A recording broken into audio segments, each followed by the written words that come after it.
આજે આપણે ધોરણ 10માં સ્વાધ્યાય 7.2 દાખલા નંબર 2 છે શીખવાના છે. એની અંદર કહે છે કે બિંદુઓ 4 - 1 અને -2 - 3 ને જોડતા રેખાખંડના ત્રિભાગ બિંદુઓના યામ મેળવો. એટલે કે અહીંયા આપણને બે બિંદુઓ આપી દીધા છે, નામ આપી દીધી. ધારો કે પહેલું બિંદુ છે ને એ, બીજા બિંદુને બી. એટલે કે આવી રીતે નીચે જે આકૃતિ દોરી છે મુજબ બે બિંદુઓને જોડતો એક રેખાખંડ છે. એક બિંદુ આપણને આપ્યું છે 4 - 1 અને બીજું બિંદુ છે -2 - 3.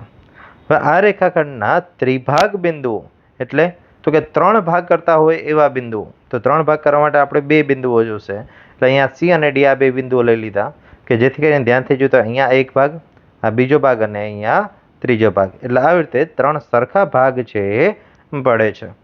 તો હવે અહીંયા આગળ આપણને કહે છે કે આવા જે બિંદુઓ હોય એના યામ શોધો. એટલે કે વચ્ચે જે સી અને ડી બે બિંદુઓ છે એના યામ આપણે શોધવાના છે. ચલો તો હવે સૌથી પહેલા તો આપણે બિંદુઓના નામ આપી દઈએ, કારણ કે અહીં કોઈ જ બિંદુઓના નામ આપેલા નથી, ખાલી આપણને જસ્ટ માહિતી આપી છે કે ભાઈ આ બે બિંદુઓ છે. તો હવે અહીંયા સૌથી પહેલા આપણે ધારી લઈએ, ઉકેલમાં લખીએ. ઉકેલ ધારો કે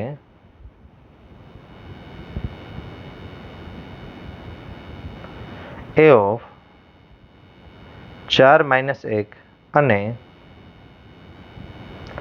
b of -2 - 3 ના ત્રિભાગ કરતા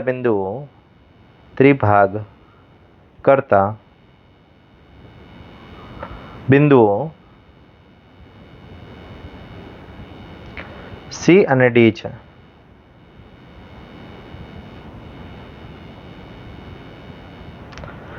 ચલો હવે અહીંયા સી બિંદુના યામ આપણે શોધવા છે, એટલે લખીએ સી બિંદુ માટે સ્ટાર કરીએ. સી બિંદુ માટે હવે જરાક ધ્યાનથી જો કે ભાઈ સી બિંદુ છે કેવી રીતે વિભાજન કરશે. અહીંયા ત્રણેય સરખા ભાગ છે એટલે ત્રણેયને આપણે એક એક આપી દઈએ, ત્રણેય સરખા છે.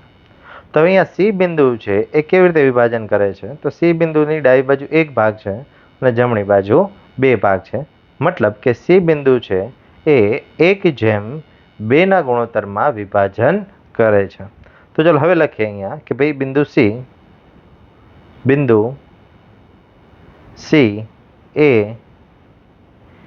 એ અને બીનું 1/2 ગુણોત્તરમાં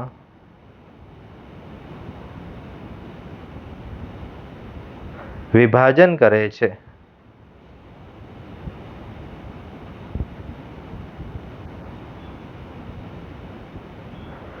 ચલો તો હવે આપણે વિભાજન કરતા બિંદુના યામ માટેનું સૂત્ર લખીએ કે ભાઈ તેથી સી બિંદુના યામ બરાબર m1x2 પ્લસ m2x1 ભાગ્યા m1 પ્લસ m2. શેમાં તે y યામ m1 y2 પ્લસ m2y1 છેદમાં m1 પ્લસ m2. ચલો તો હવે આપણે આ x1 x2 m1 m2 એ બધું શું છે આપણે જોઈ લઈએ. તો કે x1 y1 એ પહેલા બિંદુના યામ છે એટલે અહીંયા x1 y1 લખી નાખીએ. બીજા બિંદુના યામ x2 y2 છે એટલે ત્યાં આપણે x2 y2 લખી નાખીએ જેથી કરીને આપણને કિંમત ખબર પડે. અને m1 અને m2 એ ગુણોત્તર છે એટલે m1 બરાબર 1 અને m2 બરાબર 2. ચલો હવે કિંમત લખીએ. m1 1 અને x2 એ -2 એટલે બંનેની કિંમત લખી નાખીએ અહીંયા 1 - 2 પ્લસ m2 x1 એટલે અહીંયા m2 છે એ 2 છે અને x1 છે એ 4 છે એટલે કે 2/4 અને છેદમાં ગુણોત્તર તો કે આગળ એક ભાગ છે અને પાછળ બે ભાગ છે એટલે કે 1 + 2. છેદમાં જોઈએ તો m1 + m2 છે એટલે છેદમાં 1 + 2 જ રહેશે. અંશમાં ગણતરી કરીએ તો કે m1 અને y2 બંનેની કિંમત લખીએ તો કે m1 એટલે આપણા 1 અને y2 એટલે અહીંયા -3 એટલે 1/3 પ્લસ m2 y1 તો કે m2 એટલે અહીંયા 2 અને y1 એટલે -1.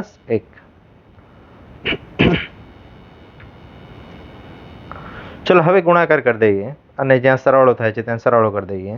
તો કે 1 ગુણ્યા 2 એટલે 2 એકા 2 અને આગળ પ્લસ છે, અહીંયા 2 માઇનસ એટલે પ્લસ માઇનસ -2 પ્લસ 2 ગુણ્યા 4 4 દુ 8 છેદમાં 3 પ્લસ 1 સોરી 2 પ્લસ 1 એટલે 3. 1 ગુણ્યા 3 3, 2 આગળ પ્લસ છે પાછળ માઇનસ છે એટલે પ્લસ માઇનસ -3. સેમ રીતે 2 એકા 2 આગળ પ્લસ પછી માઇનસ એટલે પ્લસ માઇનસ -2 છેદમાં 1 પ્લસ 2 એટલે 3. અંશમાં સાદુરૂપ આપીએ તો કે અંશમાં -2 પ્લસ 8 એટલે 8માંથી 2 બાદ કરીએ એટલે 6 વધશે એટલે 6/3 અને -3 અને -2 એટલે -5 છેદમાં 3. છેદ ઉડાડી દઈએ તો કે ઉપર 6 છે નીચે 3 છે એટલે 3 ગુણ્યા 2 6 3 3 ઉડી જશે. બાજુમાં કંઈ છેદ નથી ઉડતા એટલે એને એમને એમ રાખીએ એટલે અહીંયા 2 અને -5/3 એટલે આવી રીતે છે આપણને આ સી બિંદુના યામ મળ્યા. એટલે સીના યામ એ આપણને 2 x યામ મળ્યો અને y યામ છે -5/3 મળ્યો. ચલો તો હવે અહીંયા 2 -5/3 અહીંયા લખી નાખીએ એટલે આપણને સમજવામાં સરળતા રહે. 2 x યામ 2 અને y યામ -5/3. હવે ધ્યાનથી જોઈએ કે ભાઈ ડી બિંદુ છે એ શું થશે? તો કે ડી બિંદુ છે ને એમાં આ બાજુ પણ એક ભાગ છે ને આ બાજુ પણ એક ભાગ છે. કોના માટે? તો કે સી અને બી માટે. એટલે ધ્યાનથી જોઈએ તો આ સી અને બી આ બંને બિંદુનું ડી બિંદુ છે મધ્ય બિંદુ થાય કારણ કે બે બાજુ એક સરખા ભાગ છે. અથવા તો બીજી રીતે પણ તમે ગણતરી કરી શકો. અહીંયા ત્રિભાગ બિંદુના જે આપણે ગુણોત્તરવાળું જે હમણાં સૂત્ર લખ્યું હતું એના મુજબથી એ અને બી માટે પણ ગણતરી કરી શકો કે ભાઈ ડાબી બાજુ બે ભાગ છે અને જમણી બાજુ એક ભાગ છે. પણ આપણે મધ્યબિંદુ રીત આ સહેલી રહેશે એટલા માટે આપણે મધ્યબિંદુ રીત જોઈએ છે એટલે આપણે સી અને બીનો ઉપયોગ કરીએ છીએ. બાકી તમારે એ અને બી બે બિંદુનો ઉપયોગ કરી અને બે જે એક ગુણોત્તરમાં વિભાજન કરે છે એ રીતે પણ આગળ ગણતરી કરી શકો. ચલો તો હવે અહીંયા આપણે સી અને બી આ બંને બિંદુનું ડી છે એ મધ્ય બિંદુ છે એટલે આપણે એના ઉપરથી આપણે ગણતરી કરીએ. મધ્ય બિંદુના અહીંયા માટેનું સૂત્ર વાપરીએ. લખીએ ડી બિંદુ માટે ડી બિંદુ માટે ડી એ સી અને બીનું મધ્ય બિંદુ છે. મધ્ય બિંદુ છે.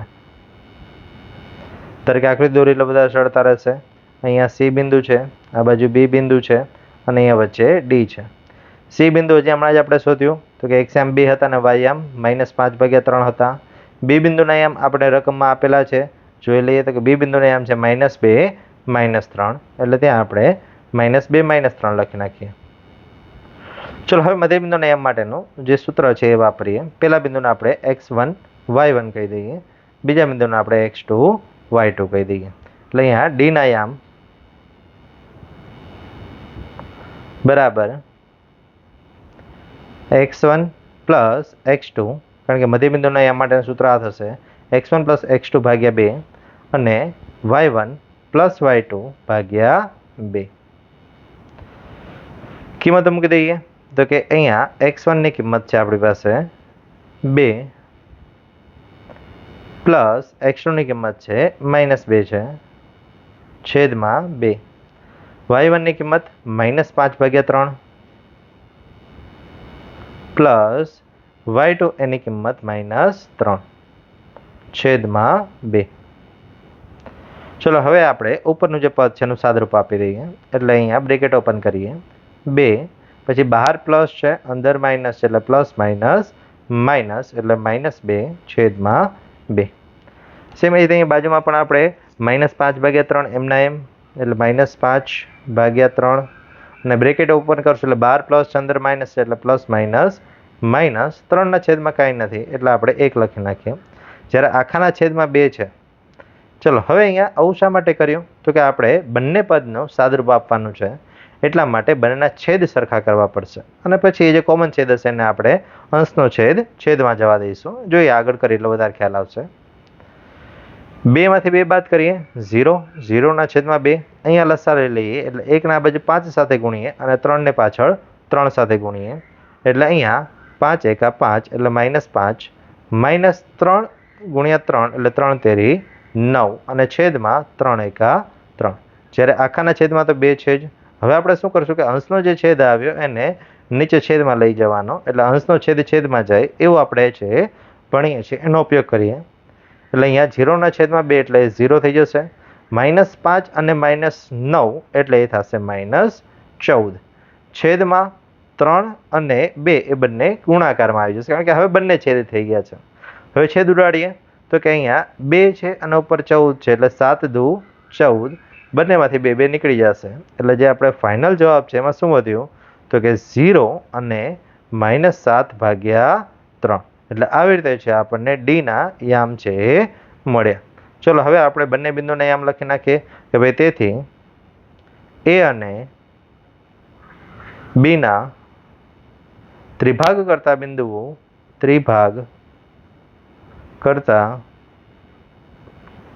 બિંદુઓ એમાં જે સી બિંદુ છે એના યામ આપણને મળ્યા હતા.